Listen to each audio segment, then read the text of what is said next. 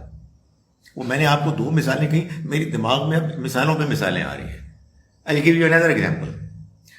آپ نے پرانے زمانے میں قرآن کی انٹرپریٹیشن کی، اللہ جانے یار پتہ نہیں بڑے عظیم لوگ تھے، honestly no disrespect for anyone, بڑے عظیم لوگ تھے، بڑے زبردست کام کیے، کئی چیزیں اسٹرائک نہیں کی.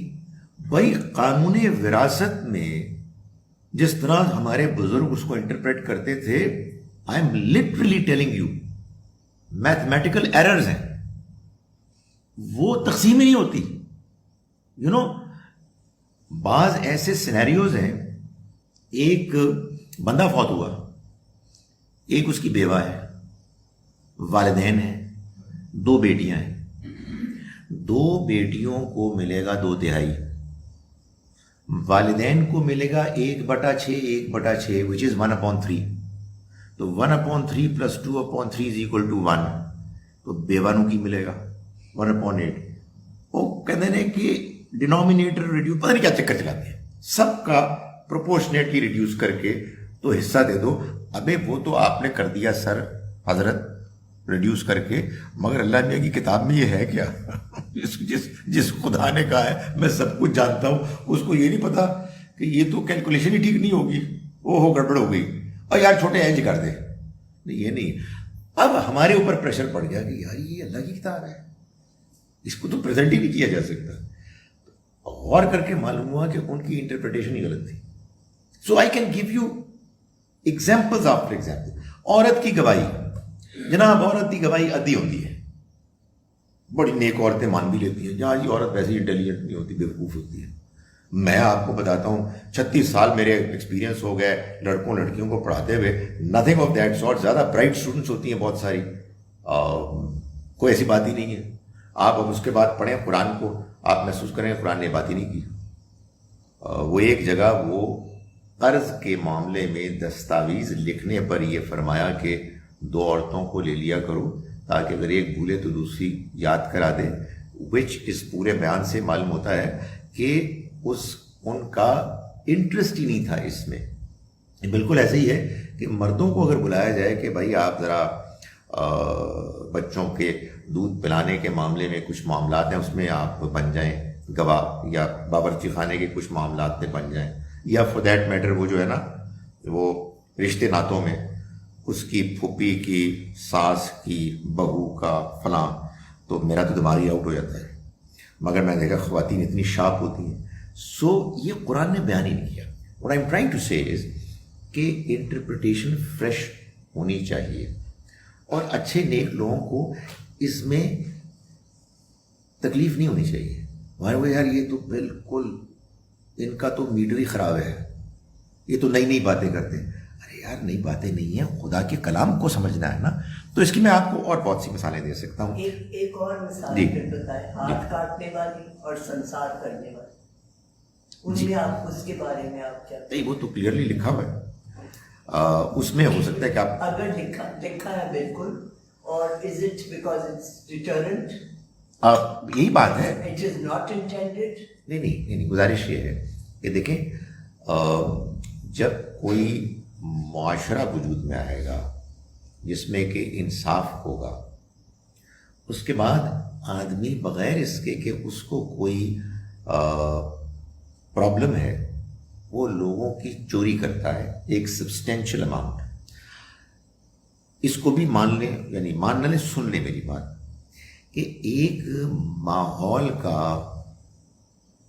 For want of a better expression, ایک ماحول کا پروپیگنڈا ہوتا ہے. یہ ہاتھ کاٹنا تو بہت بری بات ہے، چوری کرنا اتنا نہیں ہے، بیچارے نے چوری کی ہے، نفسیاتی مریض ہے، اس کا مرض ٹھیک کر لو. یہ نہیں ہم اپریشیٹ کرتے. اس کے نتیجے میں لوگوں کا مال جا رہا ہے, لوگ بے چین ہیں. اس کو ہم نے ڈاؤن پلے کیا اور ہاتھ کے کٹنے کو ہم نے ایگزیجریٹ کیا. آپ کے ہاں اگر یہ سزا سب کے اوپر یونیفارم طریقے سے امپلیمنٹ ہو تو آپ یقین جانیں کہ 2-3 بندے آپ کو 20 کروڑ کی آبادی میں ایسے ملیں گے جن کے ہاتھ نہیں ہوں گے, وہ رائٹ ہینڈ سے اچھی بالنگ اور بیٹنگ کر لیں گے, ڈونٹ وری, اور ایک آرٹیفیشل بھی لگا لیں گے, وہ بھی کام کرے گا. لیکن بہرحال اگین اس میں ڈسکشن ہو سکتی ہے. اب آئے آپ اوپر کی طرف. اتنی طویل جواب دینے کے بعد یاد کیسے رہ سکتا ہے کہ اوپر والے سوالات کیا تھے؟ پہلا کیا تھا آپ کا؟ پہلا تھا سورہ نساء سے جی خاتون کو کہاں ہے اجازت طلاق کی؟ دیکھیں, نہیں ہے. گزارش یہ ہے کہ آپ جب کوئی بھی ایڈمنسٹریٹو یونٹ قائم کریں گے نا, تو اس میں یہ مجبوری ہے کہ آپ ایک سربراہ بنائیں گے. اگر 2 بنائیں گے تو وہ پہلے ہی دن سے ختم ہو جائے گا, وہ چل ہی نہیں سکتا. یہ مجبوری تھی. تو اس مجبوری کا جواب یہ بھی ہو سکتا تھا کہ عورتیں سربراہ ہیں, یہ بھی ہو سکتا تھا کہ مرد سربراہ ہیں, یہ بھی ہو سکتا تھا کہ ہر نکاح پہ ٹاس ہو, تو کہ میں کہ تو. یہ بھی ہو سکتا تھا کہ ہر مہینے بدلیں, اس مہینے میں ہوں, اس مہینے تم ہو. تو اللہ تعالیٰ نے اپنی سپریم وزڈم میں یہ فیصلہ کیا کہ یہ مرد کی ذمہ داری ہے فار 2 ریزنز.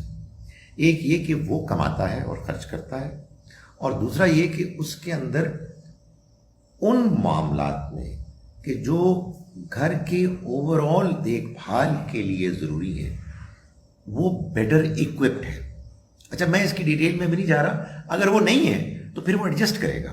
اگر وہ نہیں کما رہا, وہ کما رہی ہے, تو پھر ایڈجسٹمنٹ ہو جائے گی. اسی میں ایک معاملہ یہ ہے کہ جب ایک گھر بنتا ہے اور پھر اس کے ختم ہونے کا امکان ہوتا ہے, تو یہ فیصلہ کون کرے گا؟ دونوں کریں گے, تو پھر تو دونوں ہی باس ہیں. تو یہ چونکہ مرد کو یہ سٹیٹس دیا گیا, اس لیے اس کو اس کا اختیار دیا گیا, اور اس میں بھی پھر بہت سی چیزیں ملحوظ رکھی گئی جو ہم بالکل ملحوظ نہیں رکھتے. مگر یہ مطلب نہیں ہے کہ عورت اس سے چھٹکارا حاصل نہیں کر سکتی. وہ اس سے طلاق مانگے گی. اگر وہ طلاق دینے میں لیت و لال کرے گا تو پھر وہ معاشرے کے پاس جائے گی, اور کورٹ, پنچایت یا جو بھی, وہ ان کے اس ریلیشن شپ کو ختم کر دیں گے, اس کو نالیفائی کر دیں گے. ہمارے ہاں آج کل نکاح نامے میں چنانچہ یہ ایک لکھا ہوا ہے کہ کیا شوہر اپنی بیوی کو طلاق کا حق تفویض کر رہا ہے؟ تو بہت سارے لوگ اس میں کنونسڈ ہیں کہ یہ اس کو اختیار دے دینا چاہیے, تاکہ جیسے مرد طلاق دیتا ہے عورت بھی طلاق دے دے. میں چونکہ ایک اپنے آپ کو سمجھتا ہوں کہ میں ٹیکسٹ کو اہمیت دینے والا ہوں, جس وجہ سے میں نے چوری کے معاملے میں بھی آپ سے اختلاف کیا, بیکاز اگر ٹیکسٹ ہی نہیں رہا تو پھر تو کچھ بھی نہیں رہا. تو میرے خیال میں تو شوہر ہی کا یہ رائٹ ہے, بیوی طلاق نہیں دے سکتی. البتہ ڈاکٹر صاحب, شوہر کا یہ رائٹ ہے. میں آپ سے یہ پوچھنا چاہتی ہوں کہ بالکل جس طرح کہ آپ نے فرمایا ہے کہ گھر اور فیملی کو بنانے, سجانے, چلانے میں وہ برتری جو آپ فرما رہے ہیں کہ برتری بھی نہیں ہے, رول ہے, ان کا کچھ رول ہے, بیوی کا کچھ اور ہے. لیکن نکاح ایک کانٹریکٹ ہے بٹوین 2 persons اور ایکول پرسنس. میں خاندان کو سجانے کی بات نہیں کر رہی, چلانے کی بات نہیں کر رہی, میں ان دونوں کی. اور اگر انکمپیٹیبلٹی ہے, وہاں قرآن میں ہے that they may part, لیکن یہ نہیں ہے کیونکہ عورت ویسے ہی معاشرے میں, ہر معاشرے میں پست ہے, اس کو ڈیفیکلٹی زیادہ ہے. اور اگر میرج کانٹریکٹ ہے between 2 people, she should have the right to be able to take divorce. But this is a male society. اور وہ کہتے ہیں جی یہ میں نے سنا ہے, یہ جو فیملی لاز میں بھی آیا ہے یہ بڑی مشکل سے ایوب خان کی وقت میں ڈالا تھا کہ ڈالیں.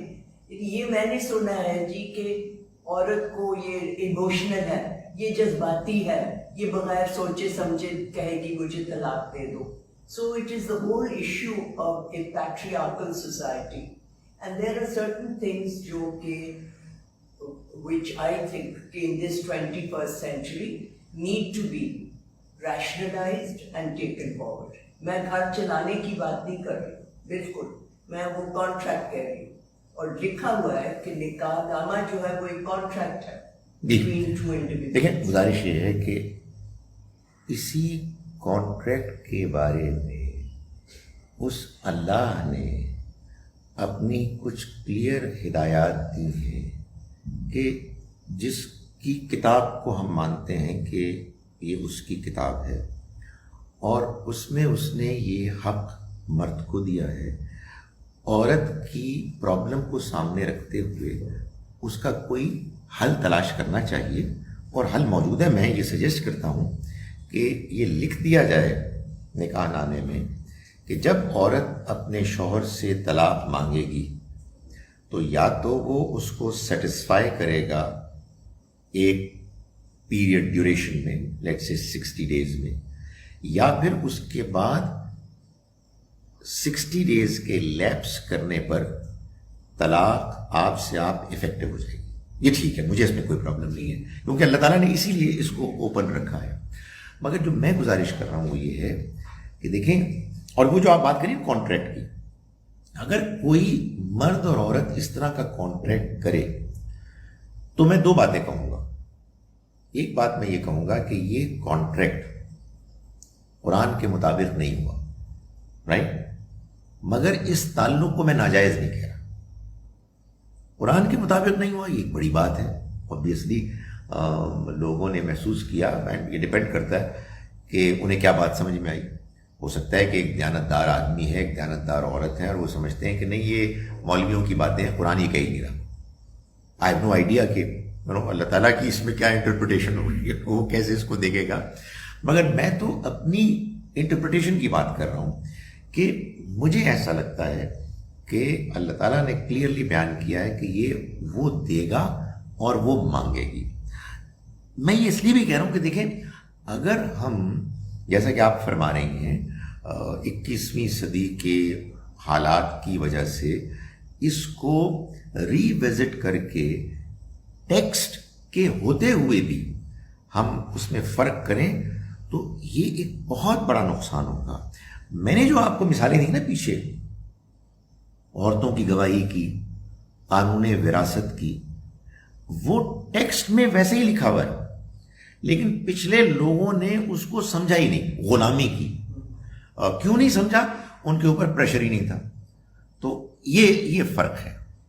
آگے میں کہ چلوں ادھر آپ اچھا پرائیں آئیں یہاں آ کے دیکھیں, وہ آواز آئے گی تو لوگ سمجھیں گے نا, کیونکہ وہ کسی نے کہا جی کہ وہ پیراڈائم شفٹ ہو گیا ہے. اور پیراڈائم یہ شفٹ ہوا ہے کہ اب فیس بک اور یوٹیوب کی زیادہ اہمیت ہے. جی ڈاکٹر صاحب, خلا کا کیا کانسیپٹ ہے؟ اس میں یہ نہیں ہے کہ وہ عورت لے سکتی ہے ڈیورس, اس کا رائٹ ہے؟ دیکھیے بالکل ایسے ہی ہے, لیکن وہ اس کی امپلیمنٹیشن کیسے ہوگی؟ اس کی امپلیمنٹیشن ایسے ہوگی کہ وہ طلاق مانگے گی شوہر سے. اللہ تعالیٰ نے شوہر کو یہ کہا ہے کہ اگر وہ واقعی ایک شریف النفس انسان ہے تو یا تو اس کی گریونس کو دور کرے یا اس کو طلاق دیں. یہ نہایت کمینی بات ہے کہ وہ اس کو تکلیف اور اذیت کے ساتھ رکھے, مگر یہ ہو جاتا ہے. جب یہ ہو جاتا ہے تو اس کو اوپن رکھا ہے اللہ تعالیٰ نے. آپ اس میں قانون سازی کر سکتے ہیں کہ بھائی ایک عورت کہہ رہی ہے کہ مجھے طلاق دو اور وہ اس کو تنگ کر رہا ہے, تو آپ یہ قانون بنا دیں, اور مجھے اس میں بہت خوشی ہوگی کہ اگر کوئی ایسی سچویشن ہے تو پھر ایک ڈیوریشن کے بعد اس کی طلاق امپلیمنٹ ہو جانی چاہیے. عام طور پر اس کا طریقہ ہمارے ہاں یہ رہا ہے کہ خواتین پنچایت قاضی یا کورٹ کے پاس چلی جاتی ہیں، اس میں بھی ان کو پریشانیاں ہوتی ہیں. ظاہر اب یہ نظام کی خرابی ہے کہ وہ وہاں جائیں اور ان کو رسوا کیا جائے اور وہ پریشان ہوں. سو یہ کام ان کے لیے آسان کرنا چاہیے in the light of what the almighty has said. اس کو اگنور کر کے نہیں. میری انڈرسٹینڈنگ میں آپ اوبیسلی اس میں اختلاف ہو سکتا ہے. جب آپ یہ کہیں گے کہ وہ بھی ایسے ہی دے سکتی ہے تو پھر میرے سامنے وہ آیات آ جائیں گی جس میں یہ ساری تفصیلات اللہ تعالیٰ نے مرد کے حوالے سے بیان کی اور ایک لفظ استعمال کیا اللہ تعالیٰ نے. مرد کو، شوہر کو ایسے ڈسکرائب کیا. دو الگ الگ اس میں ہیں پیسیجز. ایک تو یہ کہ باپ کو یہ کہا، بجائے اس کے کہ باپ کا لفظ استعمال کیا جائے، الذی مولود لہ، جس کی اولاد ہے. ماں کو ماں کہا گیا اور باپ کو کہا گیا وہ کہ جس کی اولاد ہے. یعنی اولاد کی ذمہ داری اس کی ہے. یہ مطلب نہیں ہے کہ ماں کی اولاد نہیں ہے، لیکن باپ وہ ہے. اور دوسرا یہ کہا گیا کہ شوہر وہ ہے الذی بیدہ عقدۃ النکاح، وہ کہ جس کے ہاتھ میں نکاح کی ڈوری کا سرا ہے. سو یہ اللہ تعالیٰ نے اس کو ڈیفائن کر دیا. اس لیے ہم اس کے اندر رہتے ہوئے یہ کام کریں گے اور ان گریونسز کو دور کیا جائے گا. یہاں ایک سوال ہے جی کہ کرونا سے جن لوگوں کی وفات ہو رہی ہے، ہو چکی ہے، آپ آگے بھی بڑھا رہے ہیں، آپ کو اللہ تعالیٰ اس کرونا کو ختم کرے، وہ بھی شہید ہیں. شہید ہونے کا مطلب اگر آپ دین میں پوچھ رہے ہیں تو ایک ہی ہے، اور وہ ہے دین کی گواہی. دین کی گواہی سے مراد یہ ہے کہ آپ دین کو سمجھتے ہیں، اس پر عمل کرتے ہیں، اور جتنا آپ کو توفیق حاصل ہے آپ اس کو لوگوں تک پہنچانے کی کوشش کرتے ہیں. تو آپ نے دین کی گواہی دی، آپ دین کے شہید بنے، شاہد بنے، شہید بنے. قرآن مجید نے چنانچہ بنی اسرائیل کو بھی اور پھر بنی اسماعیل کو بھی کہا شہداء علی الناس، لوگوں پر گواہی دینے والے. تو اگر کوئی ایسے لوگ جو اللہ کے دین کو اچھی طرح مانتے تھے، سمجھتے تھے، اس پر عمل کرتے تھے، اس کو لوگوں تک جتنی ان کی صلاحیت، کیپیسٹی تھی وہ پہنچانے کی کوشش کرتے تھے، اور کرونا وائرس میں وہ انتقال فرما گئے، شہید ہو گئے. ایک بندے نے زندگی میں کام ہی یہ کیا کہ اس نے اپنا کاروبار چلایا اور اس کو بہتر سے بہتر کرنے کی کوشش کرتا رہا. دین کو وہ مانتا تھا مگر وہ اس کا مسئلہ نہیں تھا. تو وہ کورونا میں فوت ہوا تو اللہ کرے اس کی بھی مغفرت ہو سکتی ہے، ہوگی انشاءاللہ اگر وہ اچھا انسان ہے، مگر وہ شہید نہیں ہے. اس لیے شہید تو گواہی ہے. تو یہ جو ہمارے ہاں یہ مشہور ہو گیا کہ حادثے سے کوئی فوت ہو جائے یا فنا سے ہو جائے، وہ اصل میں ایک انکمپلیٹ بات کہیں سے لوگوں کو پہنچی ہے. اس کا مطلب یہ ہے ایک بندہ گیا جہاد میں، وہ جہاد کے جو اللہ کے دین کے مقصد کے لیے لڑا جا رہا تھا، گیا وہ شخص کہ جو دین کو جانتا ہے، دین کو مانتا ہے، اس پر عمل کرتا ہے، لوگوں تک پہنچاتا ہے، اور اس کی گواہی دینے کے لیے وہ میدان جہاد میں چلا گیا اور وہاں مارا گیا، شہید ہو گیا. مارا نہیں گیا، گھر واپس جا رہا تھا تو پہاڑی سے گر کے مر گیا، شہید ہو گیا. گڑھے میں گر کے مر گیا، شہید ہو گیا. یہ بتایا جا رہا ہے، نہ کہ یہ کہ جو مرضی ایکسیڈنٹ میں فوت ہو جائے شہید ہو گئی. یہ کیسے ہو سکتا ہے؟ جا تو رہا تھا وہ ڈاکہ ڈالنے، اوور اسپیڈنگ کی وجہ سے گاڑی ٹکرا گئی کسی چیز سے، شہید ہو گیا. نہیں، ایسی باتیں نہیں، یہ خامخواہ مشہور.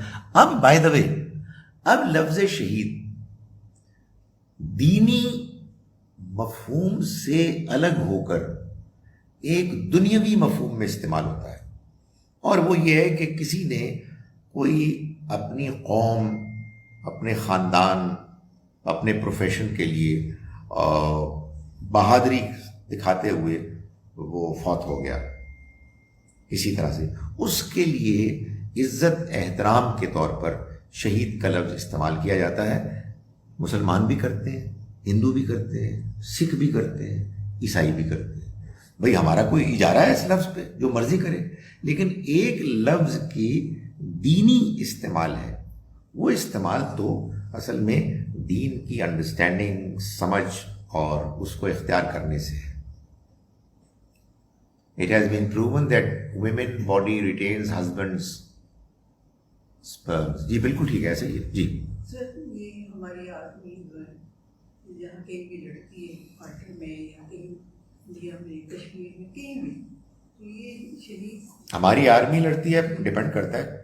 آپ ہر بندے کا، ہر فوجی کا الگ الگ اللہ تعالیٰ کا حساب ہوگا کون کس مقصد کے لیے لڑ رہا ہے. مجھے تو اس میں جو ایک بہت پرابلمیٹک سوال تنگ کرتا ہے، وہ سوال یہ ہے کہ میرے رب کا حکم ہے کہ آپ نے کسی بندے کو نہیں مارنا، آپ نے کسی انسان کو نہیں مارنا. جی میرے جنرل کا حکم یہ ہے کہ اس ہندو کو مار دو. تو I have to be convinced. بندہ میں کیسے ماروں؟ یہ بندے مارنا کوئی آسان چیز ہے. ابھی کل ہی مجھے کسی نے کہا کہ یہ بتائیں کہ اگر کوئی انسان ملک کی سلامتی کے لیے خطرہ بن گیا ہے تو کیا اس کو بغیر کسی عدالت کے مارا جا سکتا ہے؟ میں سمجھ گیا کیا کہہ رہے ہو. بالکل سیاسی سوال. میں کہ یا خدا کا واسطہ ہے یار، what are you talking about. مطلب یہ کہ اختلافات ہیں، اس کو اتنا مت بڑھاؤ کہ بندے کو اڑا دو. بندہ اڑانا یار، آپ کتے کو بھی نہیں مار سکتے، بندہ کیسے مار سکتے ہیں آپ؟ سو اگر کوئی ہمارا فوجی ہمارے ساتھ والے ہمسائے زیادتی کرتے ہوئے حملہ آور ہوتے ہیں اور وہ بہادری سے دفاع کرتے ہوئے اللہ کو ماننے والا ہے اور اس کو اپنی جان دیتا ہے، تو انشاءاللہ امید ہے اللہ تعالیٰ اس کو یہ حیثیت دیں گے. یہ تو حدیث میں آیا بڑی واضح طریقے سے. ایک بندہ ہے جو قیامت کے روز کو پیش کیا جائے گا، اس کو لوگ شہید کہتے تھے، تو اللہ تعالیٰ کہے گا یہ تو جہنم میں جائے گا. تو بھائی میں تو لڑتا لڑتا مرا ہوں. تو اس کو یہ بتایا جائے گا کہ نہیں، تم تو اصل میں اس شہرت کی وجہ سے کر رہے تھے کہ تمہیں اسٹیٹس ملے. سو ڈپینڈ کرتا ہے نا. کوئی ایک بندہ ہر ایک جو ہے نا پروفیشن، اس میں ہر ایک کے بارے میں کوئی ایک اسٹیٹمنٹ نہیں دی جا سکتی. ہر ایک کا اپنی اپروچ ہے، اپنی سوچ ہے، اپنا ایٹیچیوڈ ہے، دین کے بارے میں رویہ ہے. ان سب کو ملحوظ رکھ کے یہ ہوگا. آر آلسو شہید، یہ لکھا ہے جناب انہوں نے، people dying from epidemic are also شہید. سبحان اللہ. ٹھیک ہے یار، آپ کی اوپینین سر آنکھوں پر. ہم سب اختلاف کا ایک دوسرے سے حق رکھتے ہیں. میں نے اپنی بات بیان کر دی اور الحمدللہ سوالات ختم ہو گئے. اب ہم مغرب کی نماز